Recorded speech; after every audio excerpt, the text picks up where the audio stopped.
Hey guys, that's it here. What I wanted to show you was yet another arcane based build, this time with a couple of skills that were largely ignored throughout Diablo 3 Vanilla, and these two skills would be Wave of Force and Spectral Blades. As you can see, I chose to stick with the arcane runes, and these are the skills that I picked for the build. I also use Explosive Blast, which was pretty popular in Vanilla, but with the chain reaction rune this time I opted for arcane damage because of my gear, which I'll show in a minute. These three skills are basically augmentation of your damage. That's not very interactive or interesting, but hey, you gotta up that DPS somehow. And these are the passives that I opted for, and you'll see the interplay between Arcane Dynamo and Spectral Blade and Explosive Blast in a minute when I showcase a run on Torment 6. The basic combo of the build is to use Wave of Force in between a lot of enemies to augment your next cast of an arcane spell. You start spamming your Spectral Blades, and at your 5th stack of Arcane Dynamo you cast Explosive Blast for a massive outburst of damage, and you'll see how it absolutely destroys enemies in Cathedral level 4. This is the gear I use. Now it may look impressive, but I can guarantee 100% that everything in this build, except for 3 items, was gained through pure gameplay in Loot 2.0. I have not played this wizard before the new patch. A lot of the good items on this wizard, the gloves, the shoulders, the chest, were crafted. The helm is not impressive, but I crafted it this morning just to augment my Wave of Force damage and work with the build. The only legacy pieces are the Lifesteal Scorn, which by vanilla standards is a very mediocre, or I would even say it's a bad Lifesteal Scorn. The boots are absolutely dreadful Zunimasa Trail and an absolutely dreadful Zunimasa Pox. These were the cheapest on buyout on the auction house. The crux of the build are these two legendaries. The Moonlight Ward is a very well-known new item for any wizard that fights in melee, and you can see that it augments my arcane skills by 22% damage, and it adds a lot of DPS when fighting up close through the procs that you will see in a minute in the demonstration. And the Warzetian Arm Guards are the legendary that makes me speed up basically to old Whirlwind Barb level of speed through just destroying destructible objects in the environment. This is why I pick Cathedral 4 when I go to farm, because there are tons and tons of destructible objects and I speed around like basically no other character can. As you can see, I rolled Explosive Blast on 2 of the items that I crafted for myself, and you should as well try to craft yourself something, because now crafted items can roll affixes that increase the damage of the skills that you use, and this is a very powerful source of damage. It can basically get better than having crit chance and crit damage. If you have high enough bonus to a skill, it can be better than the old DPS boosting stats. Now let me buff up and show you the build in action. We go to the Royal Crypts, Cathedral level 4. We destroy objects left and right to speed ourselves up.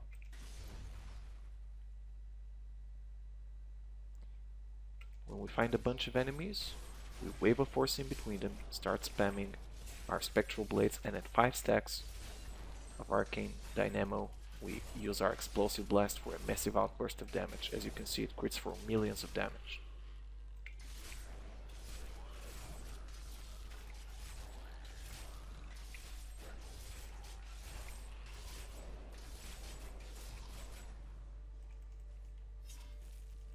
The slower attack speed because of the scorn is compensated by the fact that we lifesteal so much back. That's something we will lose once Reaper of Souls comes out, but we'll find our other ways of healing. The build itself will not be harmed. Oh, there we go, on Elite. Now that's going to be a huge test. Torment 6 Elites are no joke. We need to wait out the Frozen enchantment. Now here's a tip that sometimes escapes a wizard, especially if you play with Archon a lot. You might think that tight spaces are helpful to focus an elite down, but that's not in my experience the case. Especially because their affixes are so much more harmful than your own skills. So you need to give yourself as much space to maneuver around as possible. You will eventually whittle them down. That's not going to be the problem, but every time you die, you waste precious time.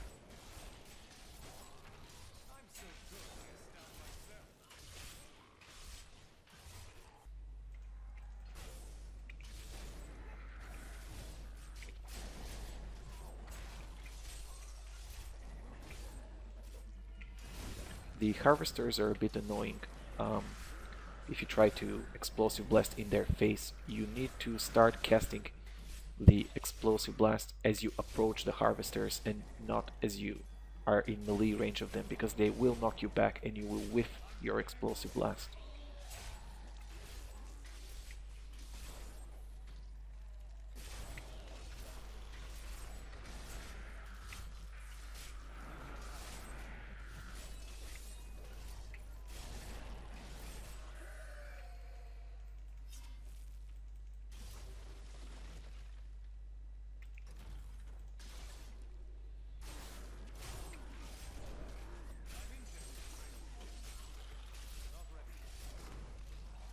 As you can see, the Templar with a clutch heal. That's why I took this guy instead of the other companions. He also provides a very decent arcane regeneration bonus, which, since I don't have any arcane power on crit with this build, even though it's not exactly a arcane spendy build, it also helps.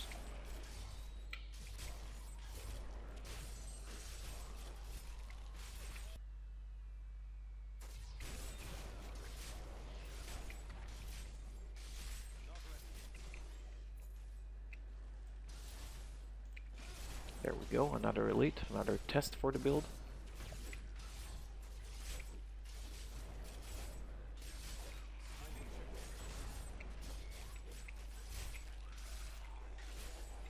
I should not fight in close quarters. It's always more harmful to me than it is for them. There we go.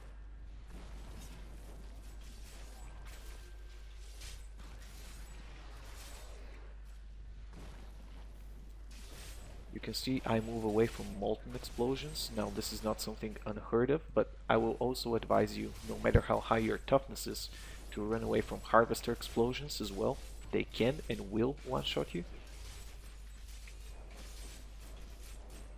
Harvesters are the big fat guys, by the way, that knock you up. Ouch.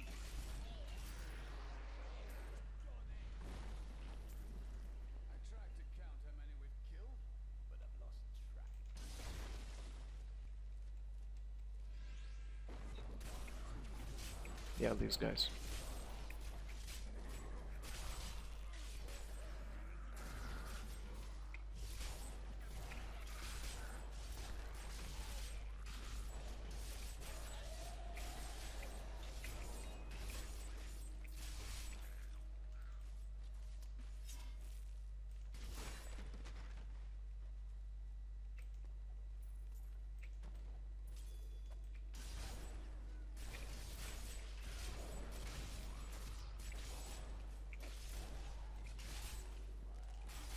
I want to say that because of the bonuses to skills and just basic damage types that you can get through your gear will make previously undesirable skills be used as viable, at least, if not super competitive, at least as viable to make builds out of basically any skill that a character can have, which is another great point of the new patch.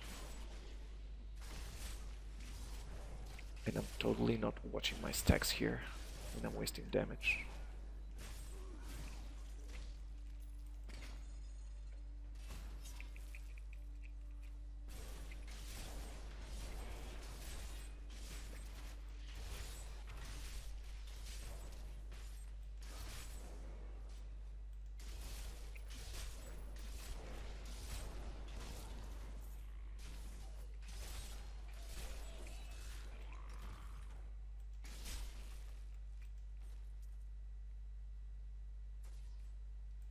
Destroy an object, speed myself up. This is a great thing about having a Warzetian arm guard, I think.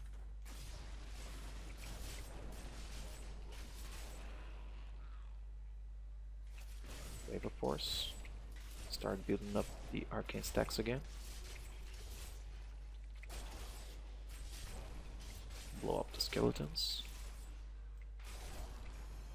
Get a Paragon level. Nice.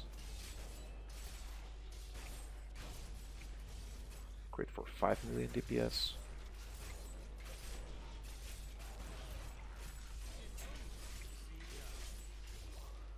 I'll go over how I spent my Paragon points at the end of the video.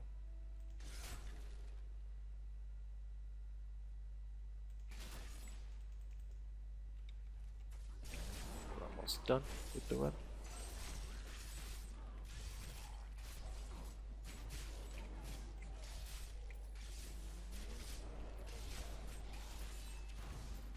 Oh boy.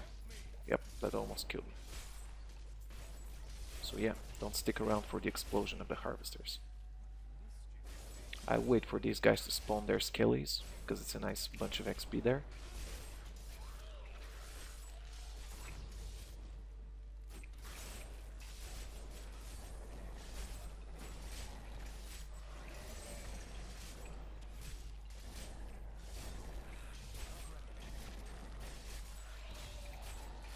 A 7 million DPS crit, nice.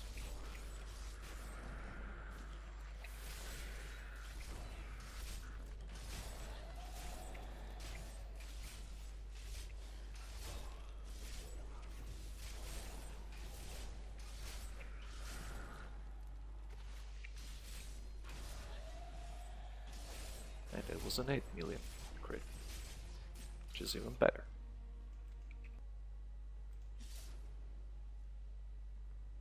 A nice point to make is that you can use your primary skill to build up stacks of Arcane Dynamo regardless of that if you hit enemies or not.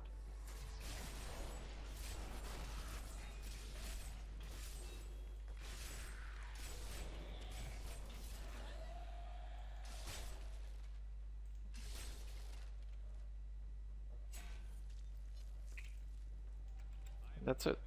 We're done.